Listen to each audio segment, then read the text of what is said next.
Hey guys, it's Christina here. I hope you are having the most amazing day ever. It's a little bit dark because I've got my blockout screens up.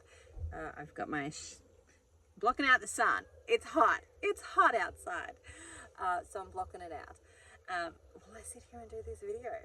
My kids are in the library. If you're new to this space, my name's Christina. I'm herbalist, life coach, naturopath, and carnivore, and I share about all things health kind of related in this space. So today, while my kids are in the library, I was going to come and talk to you about how I was sabotaging my own health, and I didn't even know it. So 2017, I was finally finishing my naturopathic course. So I was finally finishing my huge amount of study, or what seemed like a huge amount of study at that point in time. Finally finishing that, getting very close to being able to get to the pointy end of the stick and get my qualifications. And so what I did was I set my intentions for the year, and I do this every year. I set, I call it my calling in experience, and I actually run a course on the calling in. And basically it is calling in the things that I want for this next year. And so in 2017, the things that I was calling in, the things that I wanted for that year was health. I wanted weight loss, I wanted health. I had designated that year was going to be the year that I was the healthiest I could possibly be. Well, not necessarily the healthiest I could possibly be, but I was going for health in 2017. And I put up pictures. I laugh now because I put up pictures of salad. I put up on my vision board pictures of salad and things that looked healthy and all of that type of stuff. And I laugh now because I'm much healthier than I was then, and I've not eaten a salad all year. Well, actually, I lie. I've eaten a little bit of salad on one occasion when I went to go buy a new car because there was nothing else to eat. And so I laugh at that time.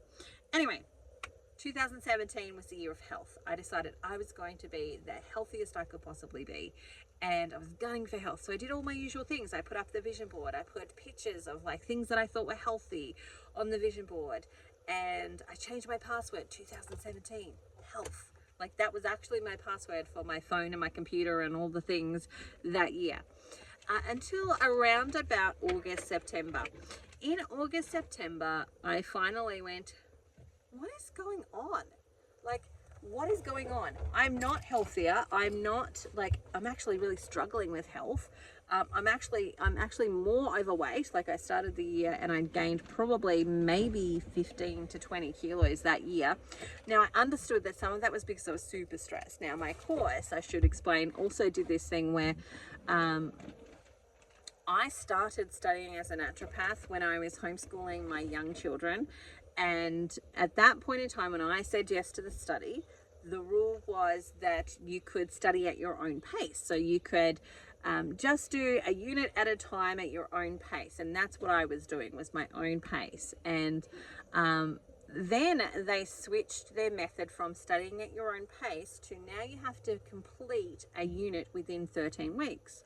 And so I was like, oh, do I want to do this? Do I not want to do it? So I went ahead and I went, yep, okay, I'll do a unit at a time in a 13-week period. Then it changed to, you have to complete this qualification within a certain time frame. And so I decided, I bit the bullet and I went, okay, I'm going to do it. I'm going to do it. I'm going to give it all I've got for the next couple of years, and I'm going to do it. And even then it changed one last time that we had to finish within an even shorter time period. So what was likely to take me probably 6 to 8 years to actually complete, I did in 2 years. So it was actually a 4-year course that I did in 2 years. And so I was smashing this out. And so you can imagine, it was 2.5 years. You can imagine that I was super stressed as we got to the pointy end of the stick, and they were saying, you've got to finish by this point and we're going to have to ship you off to another college. And I didn't want that. I just wanted to get it done. Anyway, so stress was high. That would have absolutely contributed to weight gain that year as well. But I sat back and I was starting to think, what's going on? Because I was super attracted to Tim Tams that year. And I was like, I don't know about you. I don't know if Tim Tam, the company, did this or not. Arnott's did this, or whether it was just my subconscious, being seeing all of the sales. So I haven't paid attention to whether Arnott's do this on a regular basis. But that year, they had half price Tim Tam sales all the time. Like all the time, like every second week there was like a half price Tim Tam sale. So I bought loads of Tim Tams that year and I ate them, like a packet for the family and a packet for me, because like I'm studying hard, so I deserve to eat these Tim Tams. Like that was part of the messaging. And I was attracted to all the things. And again, part of it was because I was studying as well. So like we lived right down the road from KFC. If there was a number one takeaway place that I used to love, it was KFC. KFC was my vibe. Like that's my jam. Like as a kid, I learnt when in the car ride on the way home to ask my mom for KFC, where we would more than likely get it. Like I knew when in the point, like I knew if I asked too soon that she would say no, because she'd have time to think about what we would have for dinner. And if I asked too late, then she'd already decided what we were having for dinner. But if I asked at this right time, as we were driving past Kmart, if I asked right then and there, we would be more than likely to get KFC for dinner. So like I knew that. I loved KFC. It was my favorite takeaway food, and we lived just down the street. So anytime I was like flat chat busy, but I had the finances to buy it, like that's what we would get. And so that year saw me probably, I should have taken out shares in KFC that year. I should have taken out shares in Arnott's that year as well, because it saw me eat more Tim Tams, eat more KFC, eat more of the things that were not good for me versus the things that were good for me. And finally, in around August, September, I started to ask myself the question, what's going on, Christina? Why are you doing this? Like, really, what is actually driving you here? Because you're eating more junk food than you've ever eaten before. You're less active, like you're gaining weight, like you're really not healthy. And I started to think about it. And as I allowed it to permeate and the questions start to like foster and grow and, look at it from all of the different angles, one of the things that came up for me was that I was absolutely sabotaging the heck out of my health for multiple different reasons. And one of the big ones was, I didn't believe I was worthy of it, that I was enough, that I was lovable and all of that stuff. But also in 2012, I was at my healthiest that I had ever been in my life at that point. I've surpassed that now, but at that point in time, it was the healthiest I'd ever been in my life, because my husband had irritable bowel syndrome. And I was like fed up, because we had 5 little children under 5 at that point. And so I was like, no, you need to be functional. I can't have a sick husband anymore. We need to do something about it. You need to be functional. And so what I did was I started us down the process of the GAPS protocol, which is gut and psychology syndrome, gut and physiology syndrome. So you fix the gut, heal the brain, fix the gut, heal the physiology. And so we started down that process. And in 2012, we had been GAPS super clean. Like I was Nazi strict, of like, super strict. For at least he and I. The kids were a little bit less strict, so they had what we ate, but then I didn't make them do intro without fruit. They had fruit, and on Sundays when we went to church, they could eat what was on the table. So it was fairly strict for them, but really, really super strict for us. And essentially, like, that was the healthiest I'd ever been. We did that for 8 months, and then I fell pregnant with my twins. And I was feeling great. It was the healthiest pregnancy I'd ever had at that point. Like, I didn't feel morning sickness. I didn't feel sick in any way, shape, or form. I didn't feel tired, really. And like all of my other 6 pregnancies prior to that, I had felt that. I had felt exhausted. My head was in a bucket from 5 weeks on, and I was vomiting the whole time. Like, I usually had to have some medication to stop me from vomiting so that I didn't have to go and be hospitalized. But this pregnancy was completely different. I didn't need any of that. I was doing great. I was actually waiting for the sickness to come, and it just didn't come. And then at 7 weeks, so almost 8 weeks, so it was like 2 days shy of being at 8 weeks, I came downstairs. It was my daughter's birthday, and I was about to make her pancakes. And I just remember, like, waking up with this excitement, kind of how you feel when you're having, like, that you're having a baby. And it's like this secret that you and your husband and maybe your family know, but nobody else really knows, because you're not really showing yet. And it's just like this secret life is growing inside of you. And like, I just woke up feeling so full of joy that day, so happy. And my 2-year-old at the time, or he was 1 and a bit, maybe, he must have been like 14 months. Yeah, must have been around that. He was downstairs, so I went and got him getting him ready for breakfast. And it was my daughter's birthday, so I was going to make like almond birthday cake, pancakes, and like cream and fruit and things like that for breakfast. And then I felt this gush, and I went, oh, I just wet myself. Like, that's weird. I've never wet myself before, like, you know, as an adult, right? Never wet myself before. But I know pregnant women do that. So maybe I'm just like, maybe I've had so many babies that this is my life now. So I went to the toilet expecting there to be pee, and there wasn't. There was blood. And it was horrible. And essentially there was a little bit of blood. I cleaned myself up, got off the toilet, and then I felt something come out. And when I checked, it was a baby. And we buried our baby in the backyard. And so then that started this roller coaster ride of like, I went to the hospital and they're like, your HCG levels are really fine. Are you sure you've had a miscarriage? And I'm like, I held my baby in my hand. Of course I've had a miscarriage. And it just started this wheel of doubt, like, what's going on here?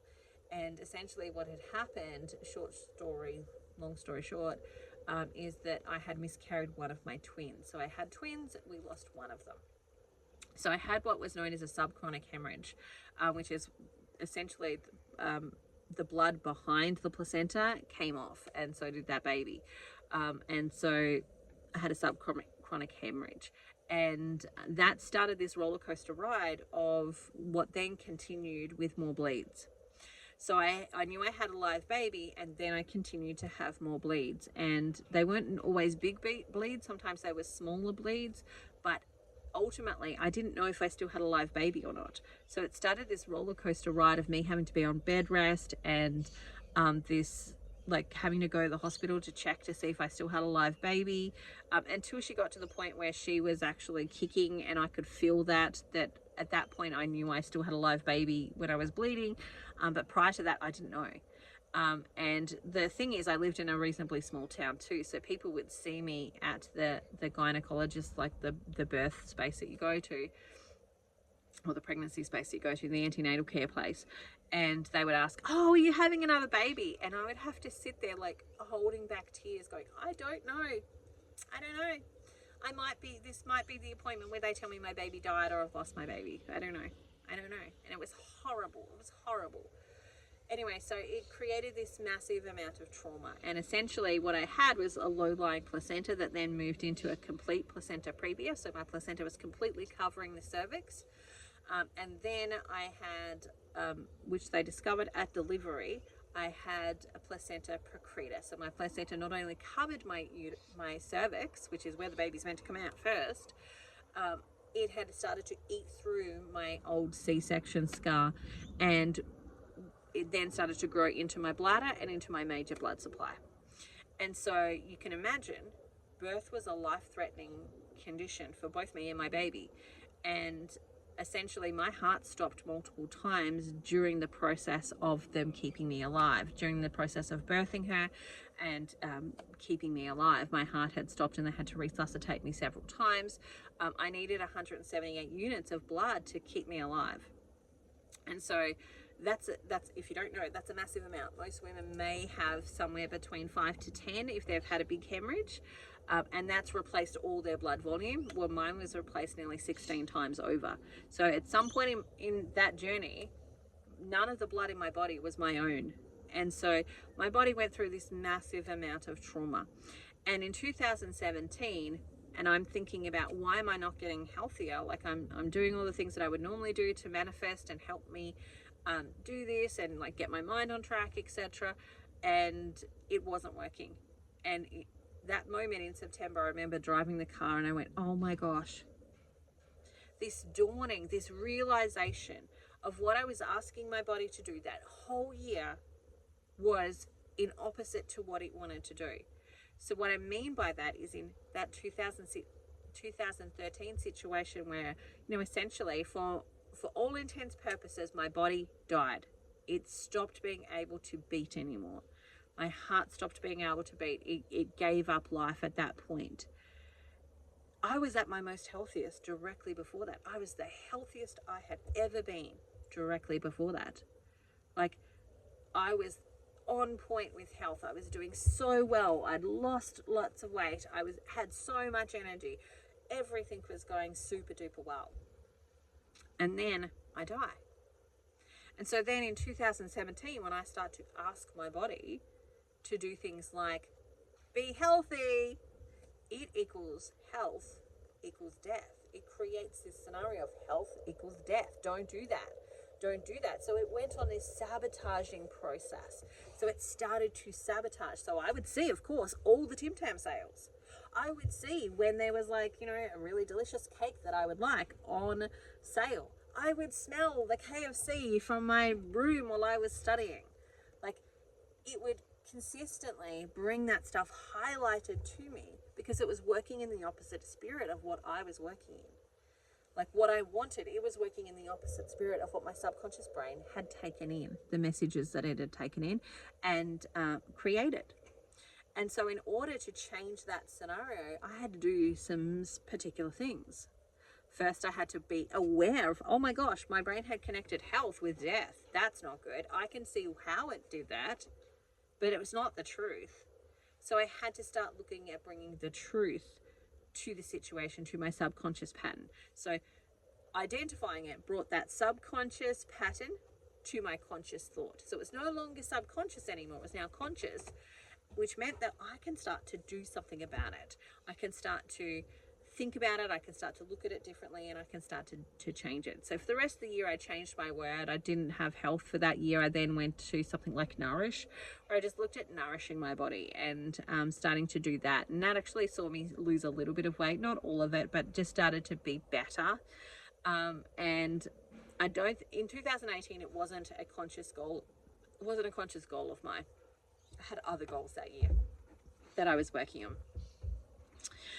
But I knew that I needed to change that word of health, and I needed to unpack and start to conquer and bring truth to it. That I didn't actually die because I was healthy.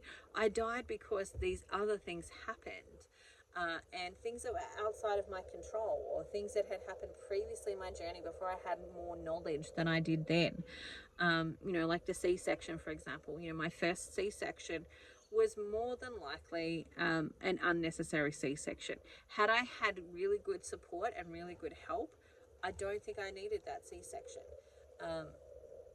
I think I could have support if I had the knowledge. Like if I'd had a midwife say, "Hey, let's get in the bath and try some heat therapy," and like if I'd had the knowledge to like stay home for longer, all of this stuff, then I wouldn't have been in that category of them pushing for the C-section and me succumbing to it.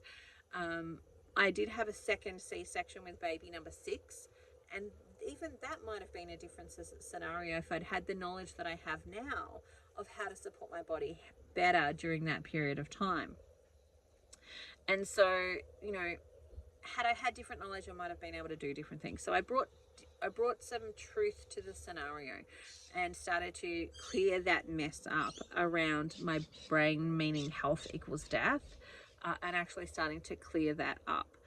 So I'm sharing this because we all have subconscious beliefs and patterns and stories that we tell ourselves that are maybe partly based on truth, but also predominantly based on perspective or lies, or like not having all of the information.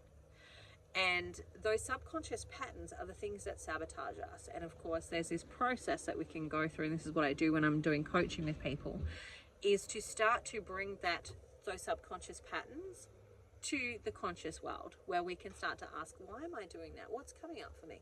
What is this really about? So like one of the ones that I know that came up for me, certainly came up for a lot of my coaching clients when it comes to weight loss, is this idea that when you lose weight, it's almost like you're giving permission to the people around you to start commenting on your body.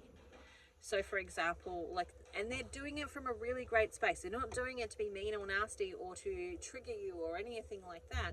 But they might go, yeah, you're doing really great. You're looking really well. You're really looking good. What are you doing? Or, encouraging you with your weight loss.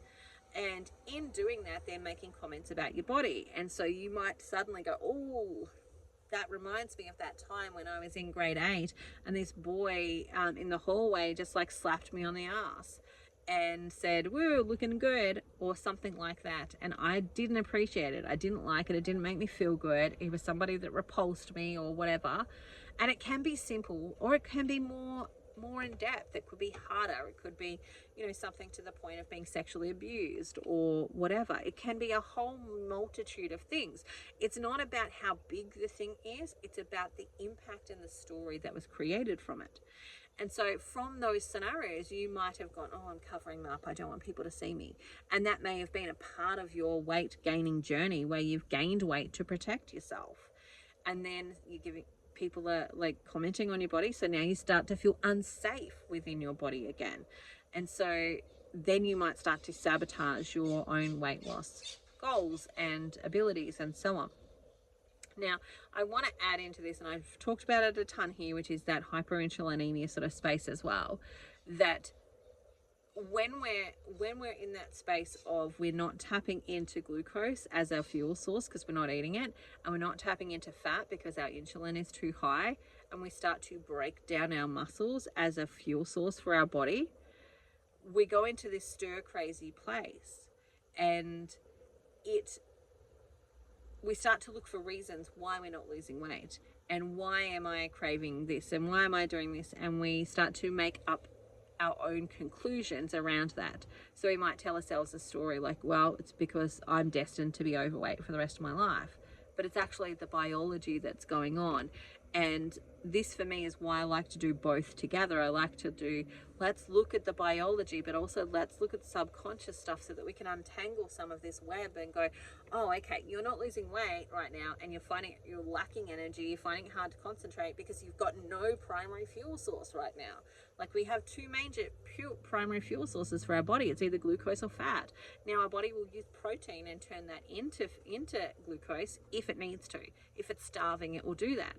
But if you're not bringing in enough glucose and you're not bringing enough fat, or you're not accessing your fat to be able to turn that into ketones and then fuel, then you've got no primary fuel source. And that then means that you're starving. And so then you might be telling yourself stuff like, I'm stupid, I lack willpower, I have this. And then you create meaning out of a biological function that's happening, where we just need to change the biology, and you start to lose weight again. It starts to work again. It's actually all working for you.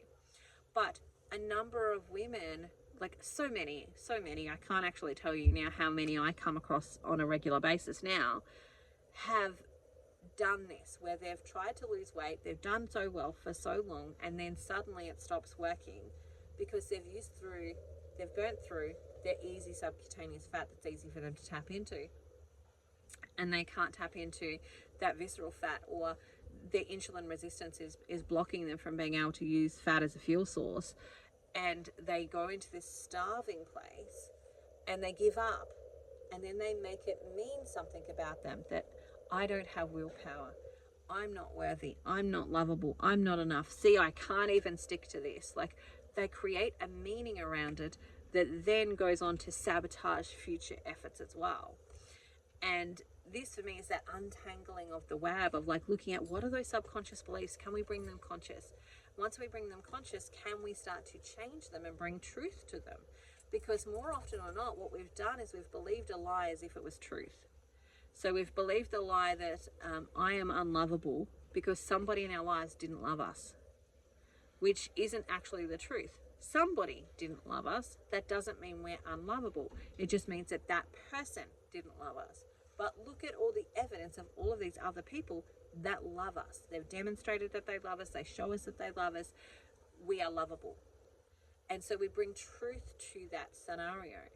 And when we bring truth to it, we've got to start to train ourselves to say that message and own that message, Whereas previously we've trained ourselves to own the message of I'm lovable, because if I believe that I'm unlovable and then I get treated as if I'm unlovable, it will hurt me less than if I believe that I'm lovable and somebody treats me as if I'm unlovable.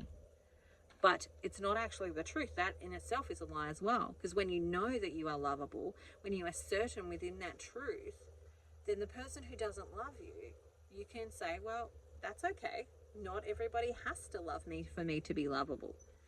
And what's going on in their lives that mean that they embrace hate more than they embrace love. And so there's more elements to it. And that's what we want to do, is we want to get out of the space of the subconscious ruling us by starting to bring the subconscious conscious. And that's what I do in my coaching sessions. I do it with me all of the time. I do it with my clients. And that's what we're doing in the hyperinsulinemia challenge quest as well, is to actually start exploring, go on a journey of discovery of like, what are the things that I've told myself that are not actually the truth, and what do I want to unpack here, and what do I want to actually look at from a different perspective and bring some truth to the scenario. So there we go. There's my little story for today. That's how my subconscious was sabotaging me. Have a look at how it's been sabotaging you. I know I still work with this all of the time, because there's always new layers of things that we have to unpack. There's always new things, like, you know, I didn't get to this place by having amazing thinking all of the time. No, I got to this place by believing the lie as if it was truth. And so now I have to start to believe the truth as if it's truth. And that takes time, because I have to start unpacking all of the lies and looking at them from different angles and starting to bring truth to them. And the beautiful thing is that when you go on this type of journey, is that your body will actually bring it up for you to look at when you're ready to. Like, you don't have to look at everything that you've been through in your whole entire life in one go. No, you just bring up the one thing that you need to think about right now, or the two things, or the three things, or the pattern that's there. And we start to work on that, and then, you know, we move forward, and then the next thing will come up, and we start to look at that, and we start to unpack that, and the next thing will come up. And it's a never really ending journey, but it's also the journey of getting to a place of restoration and reclaiming who you actually are. So there we go. I hope you have the most amazing day ever, and I'll talk to you again soon. Feel free to reach out if you need to, and bye for now. Have an amazing day. See you later.